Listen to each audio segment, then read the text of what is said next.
आलीदेखि थालीसम्म, गोठदेखि ओठसम्म, आवाजविहीनको आवाज। यो हो कृषि टेलिभिजन। हामी छौँ 24 घण्टा तपाईँको साथमा। नमस्कार, म सीता रेग्मी। कृषि टेलिभिजनको नियमित प्रस्तुति हेलो किसानमा यहाँहरूलाई हार्दिक स्वागत छ।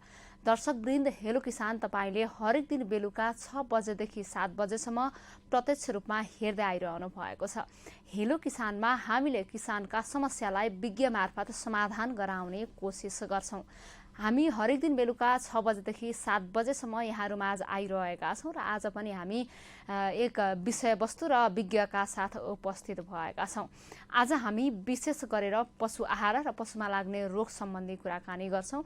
तपाईँका पनि पशुमा लाग्ने कुनै रोग तथा पशु आहार सम्बन्धी समस्या या जिज्ञासा छन् भने हामीलाई कल गर्न सक्नुहुनेछ, जसका लागि हाम्रो स्टुडियोको टेलिफोन नम्बर 29 222 रहेको छ।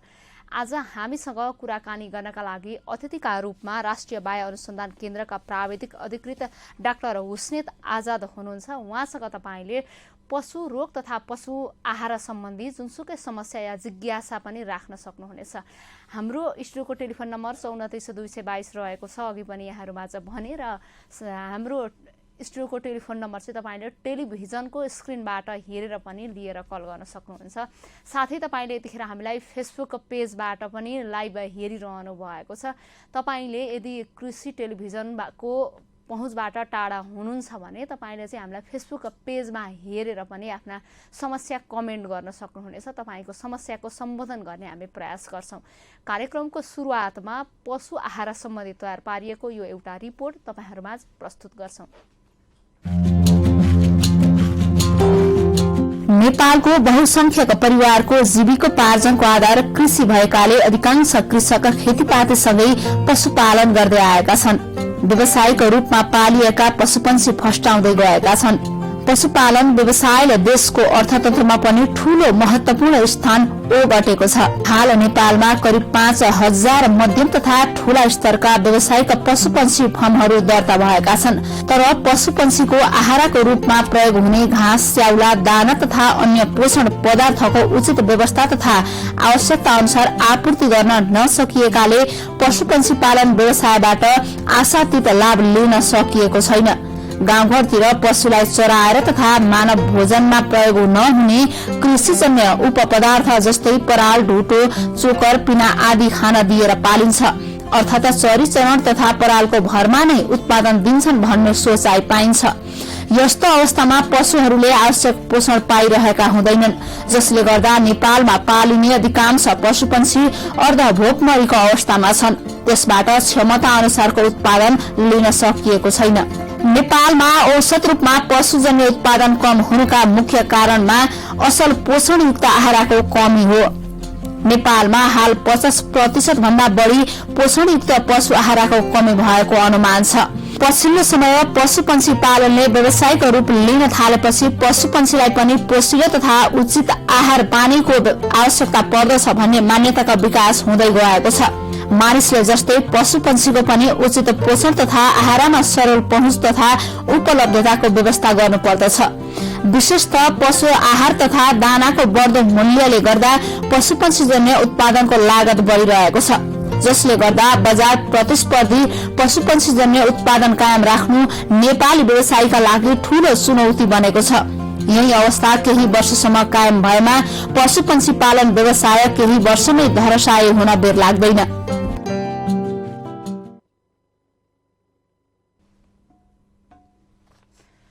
यो रिपोर्टपछि यहाँहरूलाई पुनः स्वागत छ। पशु आहार सम्बन्धी यो रिपोर्ट हेरेर पनि तपाईँले केही कुरा थाहा पाइसक्नु भएको छ। आज हामीसँग अतिथिका रूपमा कुराकानी गर्नका लागि राष्ट्रिय बाय अनुसन्धान केन्द्रका प्राविधिक अधिकृत डाक्टर हुस्नेत आजाद हुनुहुन्छ। उहाँसँग तपाईँले पशु आहार तथा पशुमा लाग्ने रोग सम्बन्धी कुनै समस्या या जिज्ञासा छन् भने राख्न सक्नुहुनेछ, जसका लागि हाम्रो स्टुडियोको टेलिफोन नम्बर 29 222 रहेको छ। यो नम्बरमा कल गरेर आफ्ना समस्या राख्नुहोला। साथै फेसबुक पेजबाट हेरिरहनु भएका किसान दाजुभाइ तथा दिदीबहिनीहरूले हामीलाई फेसबुक पेजको कमेन्ट बक्समा गएर आफ्ना समस्या कमेन्ट गर्न सक्नुहुनेछ। आज हामी पशु आहार र पशुमा लाग्ने रोग सम्बन्धी कुराकानी गर्नेछौँ। स्वागत छ सर यहाँलाई। धन्यवाद। आराम हुनुहुन्छ? हजुर। तपाईँले पशुपक्षी क्षेत्रमै विज्ञता हासिल गरिसक्नु भएको छ होइन। नेपालको समग्र हिमाल पहाड तराई तीनवटै क्षेत्रको अवस्था हेर्दाखेरि चाहिँ पशुपक्षी पालनको अवस्था कस्तो पाउनु भएको छ तपाईँको आफ्नो अनुभवमा? यस्तो छ, पशुपक्षीको चाहिँ नेपालमा पहिला सुरुमा पुरानो शैलीले पशुपक्षी पाल्दथे, आजभोलि कमर्सियलाइज हुँदै गएछन्।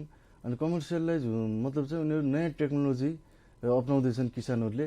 नयाँ टेक्नोलोजीको साथसाथै उनीहरूको अर्को के पनि भन्छ भन्दाखेरि उनीहरूले बाहिरको नयाँ ब्रिडहरू नयाँ जातको पशुपन्छीहरूलाई पनि ल्याएर नेपालमा गरेको छन्। अब नेपालमा यस्तो छ, अब अन्डा र मासुमा अब आत्मनिर्भर भयो भन्ने हामीले सुनिसक्यौँ होइन।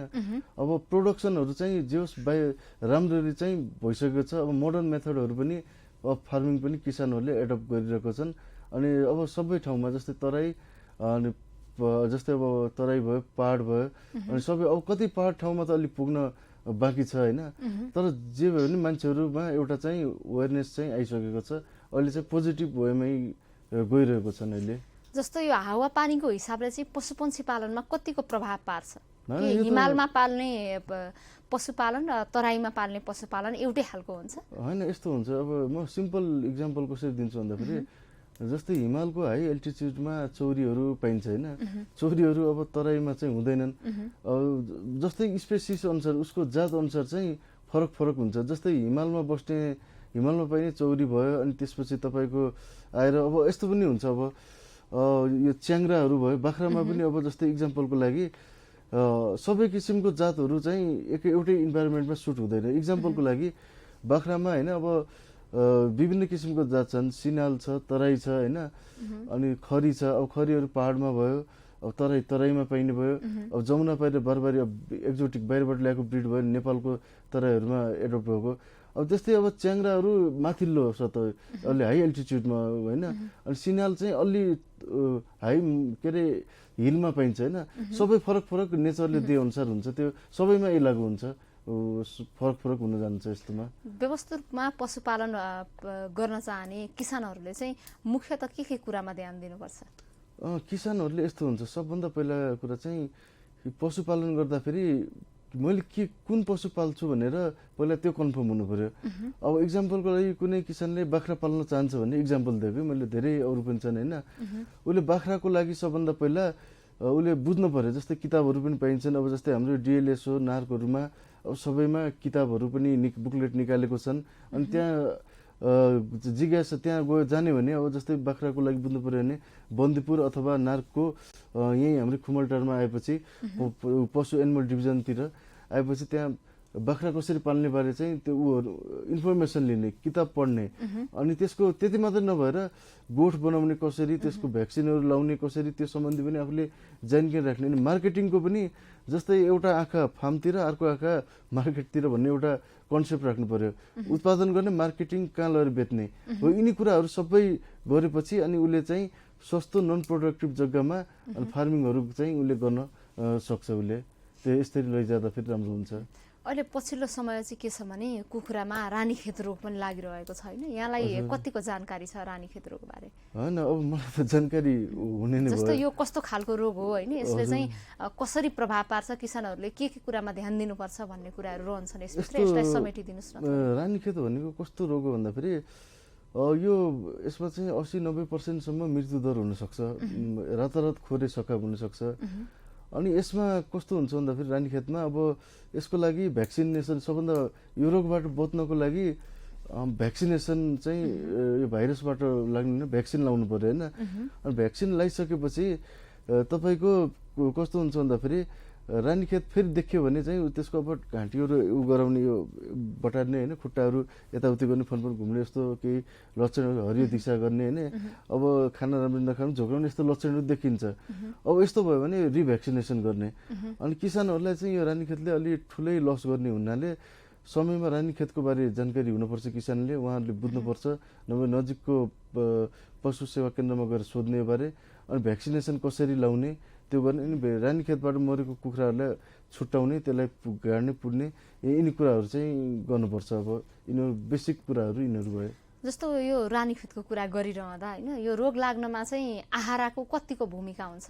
आहारा भन्दा पनि यसमा यो विषाणुबाट लाग्ने रोग भयो होइन, भाइरसबाट होइन।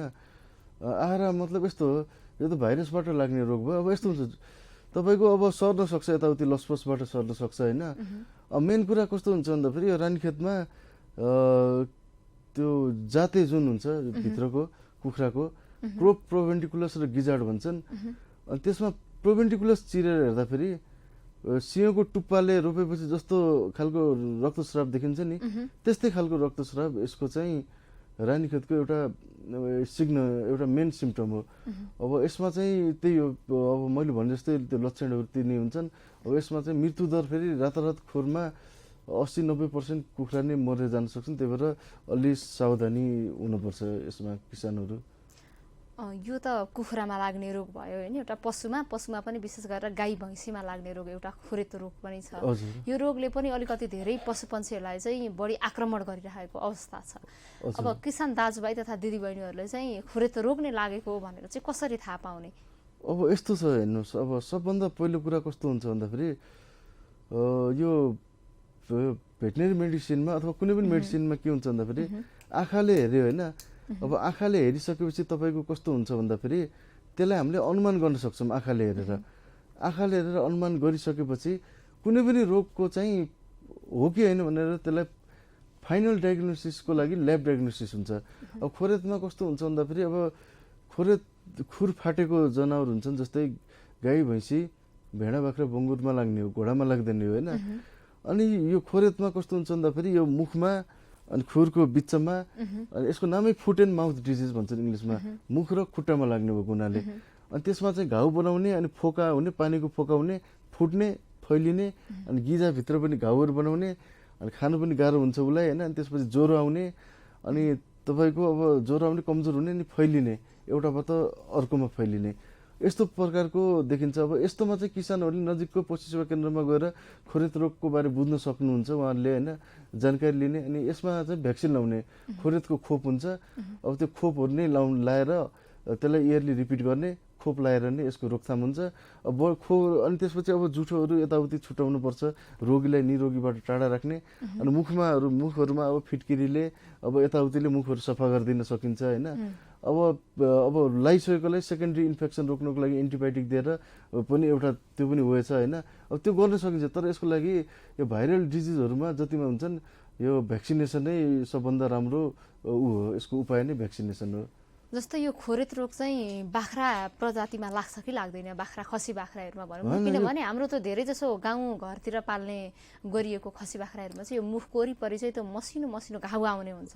यो चाहिँ खोरेतको प्रजाति हो कि यसलाई अर्कै रोग भनेर नामकरण गरिन्छ? तपाईँको खोरेत चाहिँ खुर फाटेको भनेपछि खसीको पनि खुर फाटेको हुन्छ होइन, सबैमा लाग्ने भयो। बाख्रामा चाहिँ पिपिआर भन्ने एउटा रोग हुन्छ होइन, अनि अर्को मआलो भन्ने हुन्छ एउटा फेरि। त्यो यस्तै खालको रोगहरू 2-3टा हुन्छन् होइन। अब यस्तो हुन्छ, कुनै पनि रोगलाई यो रोग भनेर कन्फर्म गर्नको लागि फाइनल ल्याब डायग्नोसिस हो, तर कति कुराहरू लक्षणबाट थाहा पाइन्छ। अब त्यो यस्तो हुन्छ, अब त्यो त हेरेरै थाहा हुने कुरा हो, तर हुने चाहिँ त्यही हो। खोरेतमा मुखहरूमा खुट्टाहरूको खुरहरूमा घाउ हुने, अलिक फोका आउने, अनि त्यसको पिपहरू फुट्ने, अनि फेरि फैलिने, अनि भित्र पनि जिब्रोमा अनि मुखको भित्री भागहरूमा गिजाहरूमा घाउ हुने, अनि ज्वरो बढी हुने, जनावरले राम्ररी अनि मुखमा घाउ भएपछि खानु पनि सक्दैन, अनि कमजोर हुने, यिनी प्रब्लमहरू त्यो फुट एन्ड माउथ डिजिज खोरेतहरूमा देखिन्छ। अब नेपालमा यो भइ नै रहन्छ भनौँ न यो रोगहरू। अब यो सँगसँगै पशु आहाराको पनि कुरा जोडौँ होइन। नेपालमा पाल्ने गरिएका जति पशुपन्छीहरू छन् के उनीहरूले अहिलेसम्मको सर्द तथ्याङ्क हेर्दाखेरि चाहिँ पशुपन्छीहरूले चाहिँ अहिलेसम्म उनीहरूलाई जति चाहिने पौष्टिक तत्त्व छ त्यति नै आहारबाट पाएका छन्? त्यो त डेफिनेटली पाएको छैनन् होइन। अब त्यो भिडियोमा पनि अघि नै मैले हेरिसकेँ, भिडियोमा पनि 50% भन्नुभयो होइन।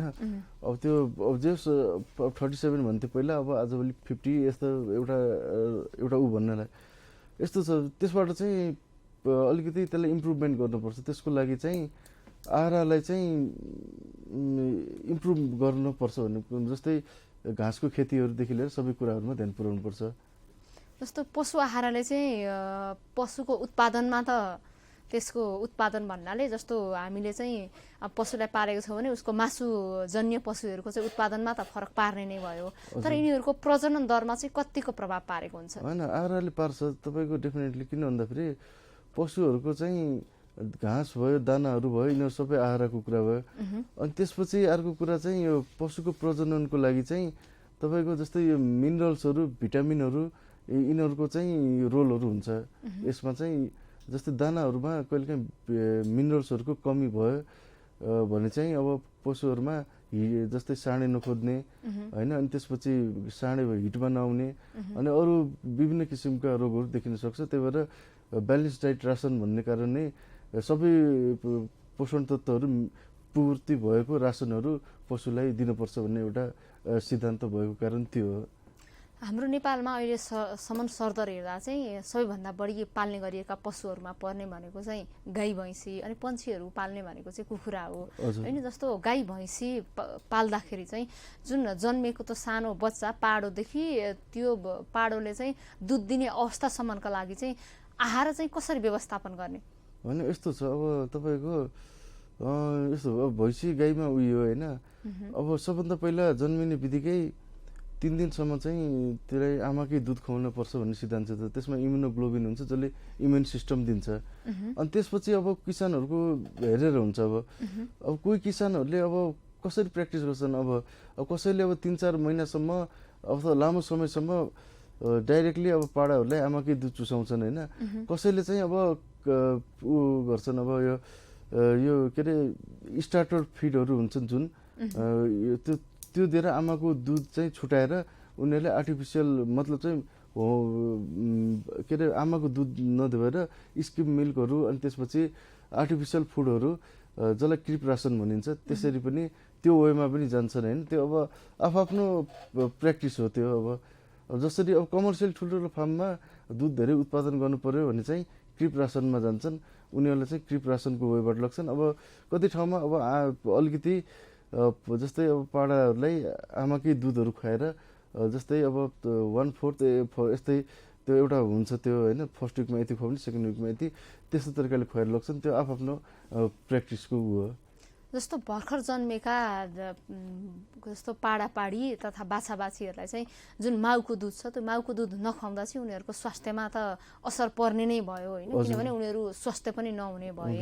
यो बारेमा चाहिँ तपाईँहरूले त्यस्तो केही देख्नु भएको छ? होइन यस्तो त्यो त यस्तो जहाँ पनि जे पनि के हुन्छ भन्दाखेरि जन्मेको कम्तीमा 3 दिनसम्म चाहिँ आमाको दुध खुवाउनै पर्छ। त्यसमा इम्युनोग्लोबिन हुन्छ, त्यसलाई बिगौती भन्छन् होइन। त्यो बाक्लो पनि हुन्छ, इम्युनोग्लोबिन भएर त्यो खुवाउनै पर्ने हुन्छ होइन। त्यो खुवाउँदा राम्रो, सकेसम्म त यस्तो हो अब जुन नेचरले दिएछ त्यसलाई ब्रेक गर्नु राम्रो होइन। अब तर कमर्सियली गर्दाखेरि यस्तो छ, अब क्रिप रासनहरू के अरे दिँदा होइन, स्टार्टर रासनहरू दिँदाखेरि पनि त्यो खुवाएर नै त्यसमा जाने हुन् होइन। तर सकेसम्म त्यसलाई रिप्लेस गर्दाखेरि पनि त्यसको कमी चाहिँ नहुने गरी नै त्यसरी फर्मुलेसन गरेको हुन्छन्। जस्तो दुध दिने पशुहरूमा चाहिँ अलिक बढी दुध उत्पादन गर्नका लागि चाहिँ हामीले त्यो आहारको व्यवस्थापन गर्दा के गर्नुपर्छ? होइन यस्तो हुन्छ, सबभन्दा दुध दिने पशुमा जस्तै इक्जाम्पलको लागि अब गाई भैँसी आजभोलि त अब सेनेन जातको बाख्राले पनि दुध दिन्छ होइन। इक्जाम्पलको लागि म भैँसीकै अथवा गाईकै कुरा गरौँ। अब गाईले 9 महिनामा ब्याउँछ नि, भैँसीले यस्तै 10 महिनामा ब्याउँछ होइन। 9 महिनामा ब्याउँदाखेरि जस्तै लास्ट 3 महिना हुन्छ नि, त्यति बेला चाहिँ गाईको बच्चा चाहिँ पेटमा हुर्किरहेको हुन्छ, त्यति बेला एक्स्ट्रा दानाहरू दिनुपर्ने हुन्छ होइन, खानेकुरा खुराकहरू त्यो बच्चाको लागि।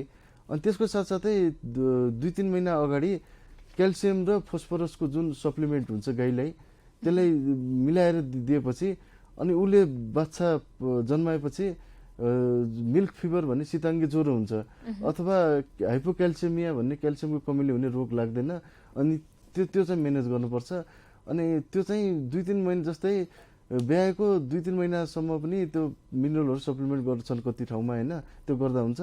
अनि त्यसपछि ब्याउन 2-3 महिना पहिलादेखि र ब्याएको 2-4 महिनासम्म जुन पिक लेभल अफ ल्याक्टेसन हुन्छ त्यति बेला 18% जति कच्चा प्रोटिन भएको दाना गाई भैँसीलाई दिँदा राम्रो हुन्छ नि। पछि घटाएर 16% कच्चा प्रोटिनमा लैजान सकिन्छ। जस्तो यो 18% र 16% को कुरा गरिरहँदा होइन, जस्तो कुन उसमा आहारमा चाहिँ अलिकति प्रोटिन पाइन्छ होइन, के खुवाउने भन्ने कुरा? हजुर, यो दानामा मैले कुरा गरेको जस्तै यस्तो हुन्छ, जस्तै गाई भैँसीलाई भेडा बाख्रालाई खुवाउँदाखेरि हामीले चाहिँ यो उग्राउने जनावर हुन्छ, उग्राउने जनावरलाई सुक्खा पदार्थको आधारमा खुवाउँछौँ। गाईलाई जस्तै 2.5 भन्छन्, आजभोलि 3%को आधारमा गइसकेका छन् होइन। अब हाम्रै त्यो रामपुरमा क्याटल रिसर्चले पनि 3 मा गइसकेछ। गाईले 3% सुक्खा पदार्थको आधारमा दाना दिने भनेपछि 1/3 दानाबाट 2/3 घाँसबाट दिने हो। यो स्ट्रक्चरमा दिने। अब दानामा 18% कच्चा प्रोटिन हुनुपर्छ भन्ने त्यो लजिक र सिद्धान्त भयो। जस्तो हामीले पशुहरूको त कुरा गऱ्यौँ होइन, जस्तो पन्छी तथा कुखुरा बट्टाई भनेका यी सम्पूर्ण पन्छी अन्तर्गतै पर्दछन् होइन। विशेष गरेर हामीले धेरैमा फोकस गर्ने भनेको कुखुरालाई हो, किनभने कुखुरा पालन तथा मागको आधारमा पनि कुखुरा अलि बढी पालिएको छ। अन्डा दिने कुखुरा र मासुका लागि उत्पादन गर्ने कुखुराहरूलाई चाहिँ आहार कसरी मिलाउने? अनि यस्तो हुन्छ, अन्डा दिने कुखुरा के अरे यो मासु दिने कुखुराको रूपमा अब हामी यताउति नगइकन जस्तै हामीले साकेनिक पुवाकुल्टे घाँटी खुइले जुन लोकल छन् यिनीहरूलाई या न्यू हेम्सायर ब्ल्याक अस्ट्रोलोपर जो बाहिरबाट ल्याउँछौँ यिनीहरूलाई चाहिँ हामीले एकछिन स्केप गरेर हामीले दुईटामा जाम है। जस्तै ब्रोइलर र लेयर्सकै कुरा गरौँ। ब्रोइलर अब 35 देखि 42 दिनसम्म रेडी हुन्छ। ब्रोइलरलाई जहाँ पनि सुरुमा 22% कच्चा प्रोटिन भएको दाना दिने, अनि त्यसपछि फिनिसरमा 18% भएको दिन्छन्। तर लेयर्समा कस्तो हुन्छ भन्दाखेरि L1, L2, L3, L4 भन्ने हुन्छ। अब सुरुमा अब 0 देखि 7, 8 देखि 17 अनि 18 देखि 72 हप्तासम्म भनेर यसरी गर्छन् होइन। लेयर्समा पनि सुरुमा हुर्किने फेजमा चाहिँ तपाईँको हाई प्रोटिनकै दाना दिन्छन्, अनि तपाईँको 16 देखि 18 हप्तापछि 15 देखि 16%मा, कति ठाउँ 15 या 16%मा कच्चा प्रोटिन भएको दानामा त्यति मेन्टेन गरेर 72 हप्तासम्म राख्छन्। अनि त्यसरी चाहिँ जस्तै उसमा 18% हुने भयो, फिनिसरमा पनि ब्रोइलरमा, उसमा चाहिँ 15 देखि 16% चाहिँ लेयर्समा हुने भयो। अन्डा दिने हुर्किने बेला प्रोटिन हाई दिने भयो, अनि लास्टमा अन्डा दिने बेला चाहिँ 15 देखि 16% कच्चा प्रोटिन राख्ने भयो। अनि यो राख्नु पनि पर्छ, किन भन्दा लेयर्स कुखुरामा कहिलेकाहीँ धेरै हाई प्रोटिन भएको दाना अथवा इनर्जी भएको दाना दिने भने बोसो पेटमा लाएर अन्डा दिँदाखेरि त्यहाँ प्रब्लम हुनसक्छ लेयर्समा। त्यही भएर पनि यो सिद्धान्त यसमा लागू गरेको हुन्छ। लोकल रूपमा उत्पादन गरिएका दानाहरू चाहिँ कुखुराको लागि कतिको प्रभावकारी? एकदम लोकल्ली उत्पादन गर्न सके त झन् राम्रो नि। त्यो त किसानहरूको 20-25 वटा समूह बनाउने, अनि उनीहरूले एउटा गोदाम जस्तो बनाउने, अनि फिड फर्मुलेसनको फर्मुला लिने एउटा, अनि ठ्याक्क आफैले मिलमा लगाउने, कुटाउने, त्यसलाई स्टोर गर्ने 14-15 दिनमा को ग्यापमा बनाउने। त्यो गरेर त झन् बेस्ट भइहाल्यो नि त्यसमा त। जस्तो के मिसाउनु पर्छ लोकल रूपमा चाहिँ दाना आफूले बनाउँदा? होइन यस्तो छ, तपाईँको फर्मुला मतलब सिम्पल्ली भनेको 60 देखि 70% कार्बोहाइड्रेट, 25 देखि 30% प्रोटिन, अनि त्यसपछि 1% मिनरल, 1% भिटामिन, अनि त्यसपछि एन्टी फङ्गल एजेन्टहरू होइन। अनि त्यसपछि आएर यिनी कुराहरू मिक्स गरेर हामीले जनरली बनाउने हो दानाहरू बनाउँदा। अब जस्तै आजभोलि मकै, अनि के अरे यो कनिका, अनि त्यसपछि व्हिट ब्रान, राइस ब्रान होइन। अब यिनै कुराहरू, अब सोयाबिन मिलहरू अथवा अब फिस मिलहरू, यिनै कुराहरू युज गरेर हामीले दानाहरू बनाउने हो। बनाउन अलिकति राम्रोसँग जानिएन भने त यसबाट जति पशुहरूलाई चाहिने पोषक तत्त्व त्यो त घट्छ होइन। जस्तो शर्त रूपमा किसानले आफैले नर्मली मिसाएर बनाएको अलिकति घटबड त भइहाल्छ। पशुहरूका लागि यो उपयुक्त छ कि छैन? होइन, यस्तो गर्दा ठिक हुन्छ। सबभन्दा फर्मुला नै हुन्छ आजभोलि। जस्तै 16% कच्चा प्रोटिन भएको दानाको फर्मुला भनेर दिन्छ गाईको लागि भनेर, इक्जाम्पललाई लागि। बाख्राको लागि भनेर दियो भने 1 मा मकै यति, 2 मा सोयाबिन मिल यति, के अरे यो भटमासको पिना भनेर त्यही दिएको हुन्छ। अब त्यो हेर्ने त्यही अनुसार 100 किलोको बनाउनु त गाह्रो हुँदैन। त्यो सिम्पल, केही फरक पर्दैन। त्यो फर्मुला चाहिँ किसानहरूले कहाँबाट प्राप्त गर्ने? त्यो त किताबमा हुन्छ। त्यो तपाईँहरूले नार्को पनि यो किताबहरूमा, जस्तै बन्दीपुरमा, जस्तै यहाँ पशु आहाराको पशु आहारामा गएर होइन, या अब यो उसमा नर्सरीतिर गएर अथवा विभागहरूमा त्यसमा सबै फर्मुला नै हुन्छ। कुखुराको विभिन्न तरिकाले दानाहरू बनाउने सकिन्छ। त्यहाँ फर्मुलाहरू दिएको हुन्छ किसानहरूको लागि पनि। त्यही अपनाएर त्यसरी बनाउँदा पनि झन् सजिलो। जस्तो हामीले चाहिँ पशुपन्छी पाल्दाखेरि चाहिँ हामीले दाना उत्पादन गरे पनि त्यसको स्टोर कसरी गर्ने भन्ने कुरा चाहिँ त्यति ध्यान दिएका हुँदैनौँ होइन। पशुपन्छीको आहारको गुणस्तर घट्ने एउटा कारण भनेको स्टोर नगर्दाखेरि। स्टोर गर्दा चाहिँ के कुरामा ध्यान दिनुपर्छ? जस्तो पराल जन्य यस्ता जस्तो उग्राउने चिजहरू, रेसादार भनौँ न यसलाई, यिनीहरू घाँसहरू गर्दाखेरि कसरी स्टोर गर्ने, अनि दानाहरू स्टोर गर्दा चाहिँ कसरी स्टोर गर्ने? घाँसहरू गर्दाखेरि घाँसहरूलाई सुकाउँछन् होइन, घाँसहरूलाई सुकाउनेलाई हे भनिन्छ होइन। इक्जाम्पलको लागि पराल पनि हे हो, अरू घाँसहरूको पनि हे हुन्छ। अब हेहरूलाई चाहिँ अब लामो समयसम्म घाममा राख्ने यताउति गर्नुहुन्न। अब घाँसहरूलाई प्री फ्लावरिङ स्टेज मतलब फुल फुल्न लागेको अवस्थामा काट्ने अनि त्यसलाई चाहिँ छारीमा सुकाउने भन्छन् होइन। अनि सुकाएपछि अनि त्यसलाई एउटा हे बान भनेको गोठ जस्तै हुन्छ, त्यहाँ हेहरू राख्ने, त्यस्तरी गर्न सकिन्छ। अनि आगो नलाग्ने ठाउँ, अब त्यो त अब नचुइने पानी नचुइने ठाउँ त हुनै पर्यो।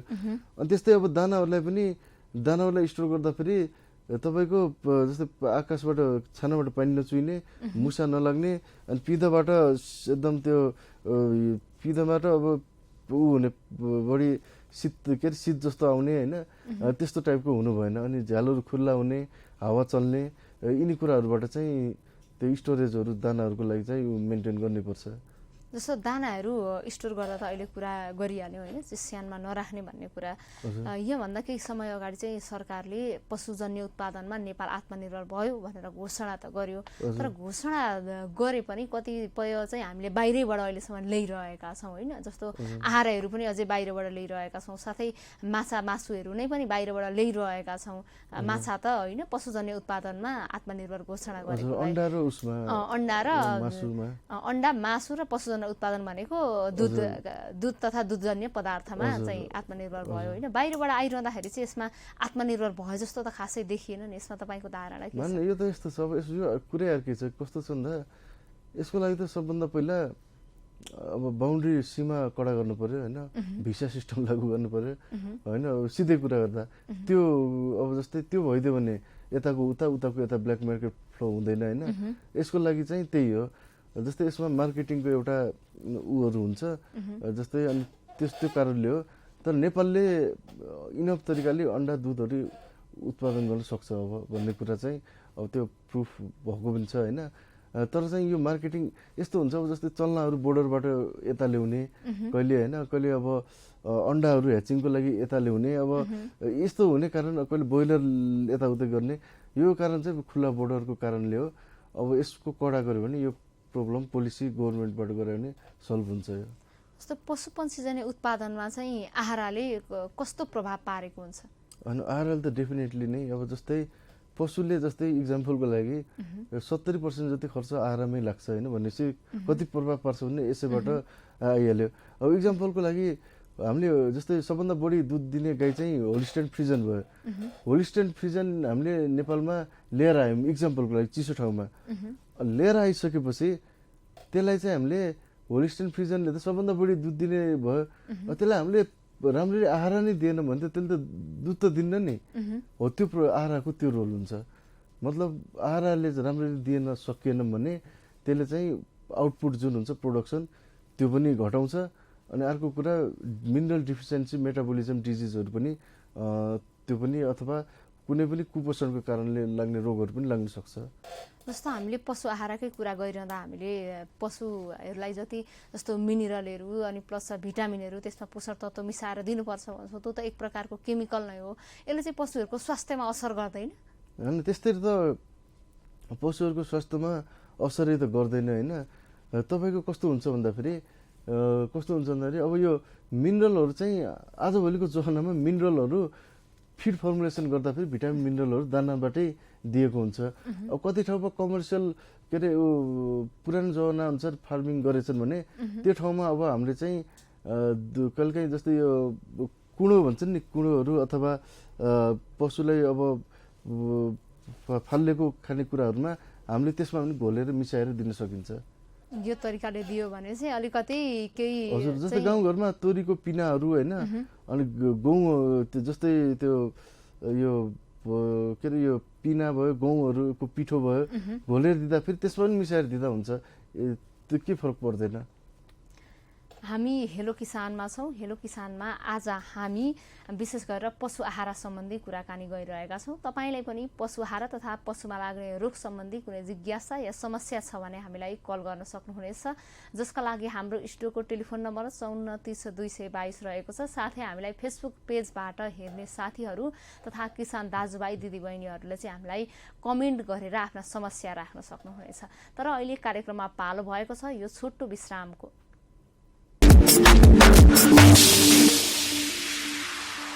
विश्रामपछि पुनः स्वागत छ। यहाँहरू यतिखेर हेलो किसान हेरिरहनु भएको छ। हेलो किसानमा आज हामीले पशु आहार र पशुलाई लाग्ने रोग सम्बन्धी कुराकानी गरिरहेका छौँ। तपाईँलाई पनि पशु आहार र पशुपन्छी रोग सम्बन्धी कुनै समस्या या जिज्ञासा छ भने हामीलाई कल गर्न सक्नुहुनेछ, जसका लागि हाम्रो स्टुडियोको टेलिफोन नम्बर 5430 222 रहेको छ। साथै हामीलाई फेसबुक पेजमा हेर्नुभएका साथीभाइ दाजुभाइ तथा दिदीबहिनीहरूले चाहिँ हामीलाई फेसबुकमै कमेन्ट गरेर आफ्ना समस्या राख्न सक्नुहुनेछ। आज हामी पशु आहार र पशुपन्छीमा लाग्ने रोग सम्बन्धी कुराकानी गरिरहेका छौँ। विश्रामपछि पुनः स्वागत छ सर यहाँलाई। हजुर, हामीले आज पशु आहार र पशुपन्छीमा लाग्ने रोग सम्बन्धी कुराकानी गरिरहेका छौँ होइन। यहाँभन्दा अगाडि धेरै छलफल पनि गरियो। अब विशेष गरेर चाहिँ नेपालमा कस्ता खालका पशुपन्छीहरू पाल्दा उपयुक्त हुन्छ भन्ने कुरातर्फ जाउँ। नेपालमा जस्तो गाई भैँसी पाल्दा चाहिँ हामीले कुन जातको पाल्दा उपयुक्त होला? होइन यस्तो छ, अब सबभन्दा दुईटा कुरा हुन्छ नि। यो सबभन्दा सिद्धान्तले के भन्छ भन्दाखेरि आफ्नो जुन नेचरले दिएको जातहरू हुन्छ त्यसलाई मास्नु भयो भने बचाउनु पर्छ। जुन हाम्रो नेटिभ ब्रिड हुन्छन्, जस्तै हाम्रो अब गाईहरूमा अब के अरे गाई भैँसीको छन् होइन। गाईहरूमा अब लुलु आसामी होइन, यी चौरीहरू लोकलहरू छन्। त्यस्तै अब भैँसीमा अब लाइम पारकोटे गड्डी यिनीहरू छन्। यिनी आफ्नो नेचुरललाई बचाउनु पर्छ होइन, मास्नु हुन्न। यिनीहरूलाई अब कन्जर्भेसन एरियामा राखेर यिनीहरूको सिमेन्टहरू यताउता बचाउनु पर्छ। साथसाथै यिनीहरूलाई ग्रेडिङ अप पनि गर्नुपर्छ। जस्तै अब यहाँको लोकलसित बाहिरबाट होलिस्टेन अथवा जर्सी, होलिस्टेन फ्रिजियन जर्सी यिनीहरू चाहिँ क्रस गराएर चाहिँ हामीले चाहिँ 63% जति अब त्यति रिकमेन्ड गर्छ होइन। त्यति जति बनाएर त्यति बनायौँ भने 63% क्रस हामीले यहाँको लोकल जस्तै होलिस्टेन फ्रिजियन र जर्सीलाई मध्ये कुनैसित गरायौँ भने उत्पादन पनि बढ्छ अनि त्यसपछि यहाँको हावापानी पनि फिट हुन्छ। त्यो हिसाब त्यही हामीले सिद्धान्तहरू सबैमा अपनाउनु पर्ने हुन्छ। जस्तो लोकल जस्तो त हुँदैन होइन, यो क्रस गराएर निकालिएका प्रजातिहरू, त्यो मतलब प्रजाति मात्रै होइन, त्यसबाट उत्पादन हुने गुणस्तर भनौँ न, जस्तो दुधको गुणस्तर हामीले गाई भैँसीको कुरा गरिरहँदा त्यस्तो त हुँदैन। तर पनि यसबाट चाहिँ राम्रो लाभ लिन सकिन्छ भन्ने कुराहरू यहाँ जोडिन्छ। हजुर, यस्तो हुन्छ। लोकलको अलि प्रोडक्सन कम हुन्छ, डिजिजप्रति रेजिस्टेन्स यो ठाउँमा एडप्टेसन राम्रो हुन्छ। हामीले अब त्यो क्रस गरायौँ र भने चाहिँ यहाँ त्यो जनावरको प्रोडक्सन पनि बढ्छ अनि यहाँ जस्तो एडप्टेसन पनि हुन्छ भनेर त्यो गराउने हो। एउटा लाइनमा त्यो पनि गराउँछौँ, तर हामीले आफ्नो जिन जो हुन्छ नेटिभ जिनलाई बचाउनुपर्छ एउटा एङ्गलबाट, त्यो पनि जरुरी हुन्छ। अब यो त गाई भैँसीको पाल्दाखेरिको हामीले कुरा गऱ्यौँ होइन। अब जस्तो गाई भैँसी पछि चाहिँ हामीले अर्को मुख्य रूपमा पाल्ने भनेको कुखुरा हो। कुखुरा पाल्दा चाहिँ कुन प्रजातिको पाल्दाखेरि चाहिँ किसानहरूले अन्डामा पनि र प्लस मासुमा पनि चाहिँ राम्रोसँग उत्पादन लिन सक्छन्? यस्तो हुन्छ, कुखुराहरूको चाहिँ कस्तो छ भन्दाखेरि अब कमर्सियली अन्डाको लागि गर्ने भने लेयर चाहिँ छँदैछ। अब यहाँ फेरि डुअल पर्पजको कुरा हुन्छ। डुअल पर्पज दुईटाको लागि। अब त्यसको लागि चाहिँ अब गिरिराज कुखुरा एउटा हुनसक्छ इन्डियाबाट डेभलप भएको, त्यसलाई वनराज पनि भन्छन् इन्डियामा। अब गिरिराजको कस्तो हुन्छ भन्दाखेरि छोडेर पाल्ने 4-5 किलोसम्म पनि हुने अनि त्यसले अन्डा पनि दिने, त्यो हुन्छ एउटा। त्यो पनि हुनसक्छ गाउँघरमा। त्यसको किनभने गिरिराजको टेस्ट लोकलको जस्तै पनि आउँछ, अन्डा पनि दिने हुन्छ।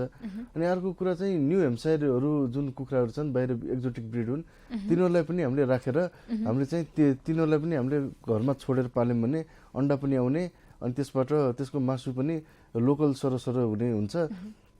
अनि कतिले अब लोकलसित न्यू हेम्पसायर क्रस गराउने, बाहिरको ब्रिडहरू क्रस गराएर पनि त्यसरी पनि एउटा लाइन गराछन्। तर हाम्रो अब लोकल ब्रिड जुन छ साकिनी, घाँटी खुइले, प्वाकुल्टे अनि एउटा लुइटे पनि भन्छन्। लुइटेलाई अब कतिले वन कुखुराको रूपमा राखेछन्, कतिले होइन यसलाई अब वन होइन, अब यसलाई लोकलै राख्यो भने पालेको पनि देखिन्छ।